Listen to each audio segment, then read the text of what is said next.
हे मोबाईल कोणी आणले तिथे आतमध्ये? या आहेत रुपाली ठोंबरे पाटील. पुण्यातील प्रभाग क्रमांक 25 मधील मतमोजणी दरम्यान राष्ट्रवादी काँग्रेस अजित पवार गट यांच्या नेत्या व उमेदवार रुपाली ठोंबरे पाटील यांनी थेट निवडणूक प्रक्रियेवर गंभीर आरोप करत एकच खळबळ उडवून दिली. सकाळीच ईव्हीएम मशीन बदलण्यात आल्याचा आरोप त्यांनी केला होता. मात्र निवडणूक आयोगानं आरोप फेटाळत मतमोजणी सुरूच ठेवली. अखेर निकाल जाहीर झाला आणि ठोंबरे यांचा 2 जागांवर पराभव झाला. निकालानंतर ठोंबरे प्रचंड आक्रमक झाल्या.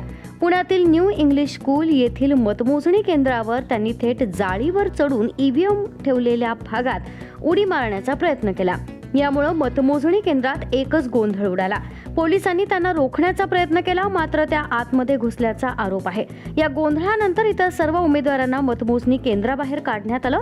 यावेळी बोलताना रुपाली ठोंबरे पाटील यांनी अत्यंत गंभीर आरोप केला. मशीन चेंज केल्या गेल्या. आम्ही हा विजय भाजपाला भिकेत दिला आहे. भाजपने मतांची चोरी केली असून त्यांच्या पाठीशी पोलीस आणि निवडणूक आयोग उभा आहे, असा घणाघात त्यांनी केला. जीआरओ आणि बूथ प्रमुखांनी द्यायची उत्तर पोलीस देत होते, असा आरोपही त्यांनी केला. मशीनवरील आकडेवारी आणि प्रत्यक्ष मतमोजणीतील आकडे यात तफावत आहे. लोकशाहीचा गळा दाबलेला निकाल थोड्याच वेळात तुम्हाला दिसेल, असा इशाराही ठोंबरे यांनी दिला. दरम्यान निवडणूक आयोगाकडून सर्व प्रक्रिया नियमानुसार झाल्याचं सांगण्यात येत असून घटनेबाबत पुढील चौकशी होण्याची शक्यता आहे. लोकशाही पारदर्शकपणे झाली पाहिजे. आता कुणाचं चालणार नाही.